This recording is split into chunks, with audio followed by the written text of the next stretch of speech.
what's up? It's StarLightHope, and today we are on Eldarya, however you pronounce it, and this is my account. I already played this first few episodes of this on my separate account, which I don't remember the username to, but I will leave it in the description so you can check out my profile. I decided I should experience this with you guys, and I hope you guys enjoy this video today. So let's start with episode 1. Okay, so I've always liked walking in this forest. When I was younger, I thought this place would be the most peaceful place in the world. A place where I could go when I wanted to be alone. Now then, we can look at this as pretty much a walkthrough, how to get the illustrations, because since I am playing before I record these episodes, I will know how to get the illustrations, so I guess this could be a way to get it. I'm seeing illustrations because they made multiple well, one other game that only play My Candy Love, which they're called illustrations, but instead it's library, and I'm probably saying it wrong. To be honest, that is exactly what I needed. My studies were almost complete, and I would soon have to join the working world, which does not sound like fun, but new codes, new rules, and lots of responsibilities, which I know myself I won't do good at all. Oh, see? Look at all the animations. I know there's no sound, so I'm sorry for that. I don't know if I can add sound to it, so you just gotta listen to my annoying voice. As usual, I was absorbing the nature around me to forget about what I would have to deal with soon enough. At that moment, I noticed a bunch of mushrooms of a variety I'd never seen. Curious, I went over towards them to get a closer look, and I read that sentence completely wrong. They had grown in the shape of a perfect circle, and the grass in the center of the circle looked fresher than the grass I had walked on up until now. As soon as I placed my foot in the circle, lightning bugs appeared and started flying around me.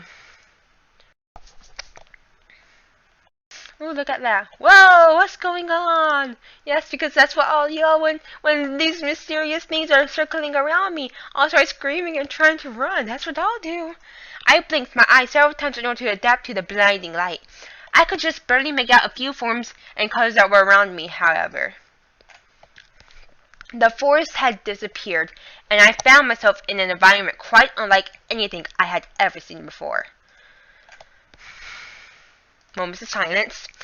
Oh my gosh. Where am I?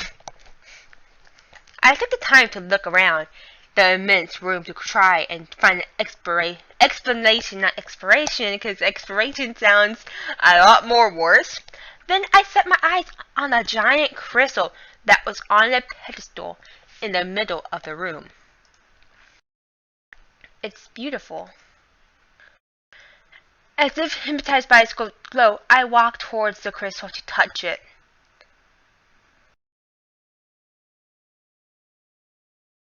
Uh-oh.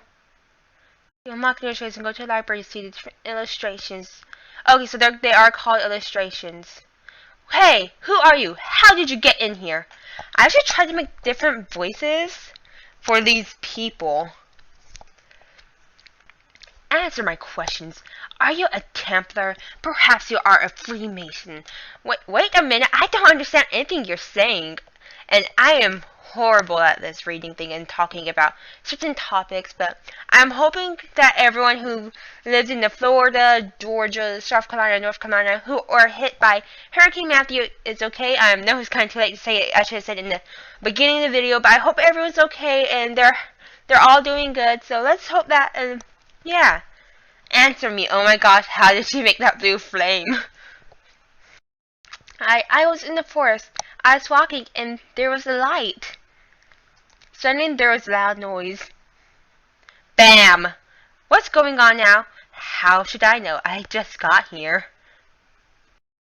Jeremy, you know the procedure. Do what needs to be done. We'll take care of this later. I'm going to see what is going on. The procedure? What procedure? The sort of fox girl walked away in a hurry without another word, and a wall then appeared right in front of me, blocking my view. A wall, or rather a torso. I looked up to see the rest of the giant, he was at least 2 heads taller than me.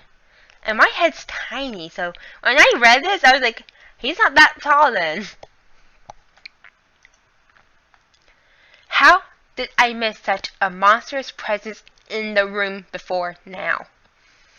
Grr. He must be Gem and the girl was just talking to. He had the head of a pig, or a warthog. I'm not sure, in any case he had more muscle than a wrestler. Without warning, he grabbed my wrist to take me out of the room. Hey, gentle, you're hurting me. Grumph. Let go of me.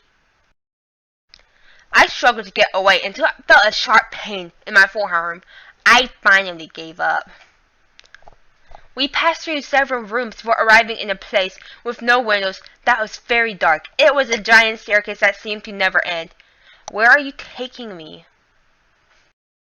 Grr. Answer me! I'm so interested at this. My question remained unanswered. We continued down the flight of stairs. My legs were like jelly. I raised my head to look around, then oh gosh, tongue twisters. It's not even a tongue twister. I raised my head to look around, then a beast threw me in a cell. Not move. Huh? Wait, you aren't going to leave me here, are you? Miko say, not move. But I'm not going to stay here. This isn't funny. Come back. Please? The little optimism I had left quickly disappeared, even if I didn't know where I was. I knew I wasn't at home. I was a prisoner, locked in a very dark and gloomy place.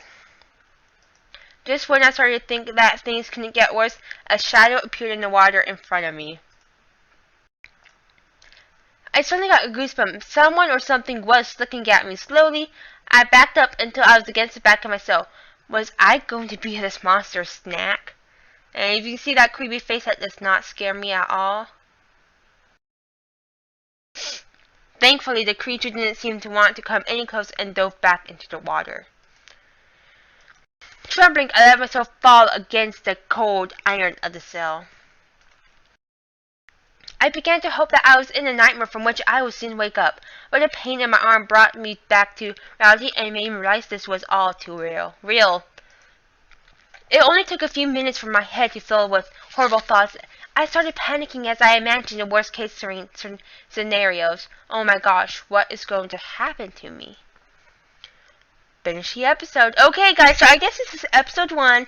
I know it's not very interesting. It's very short episode, but I will do my best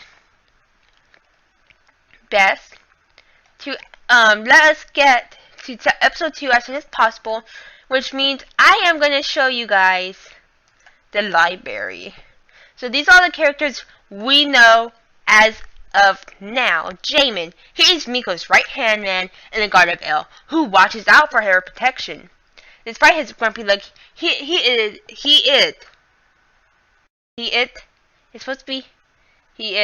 very nice and would never hurt a weaker being.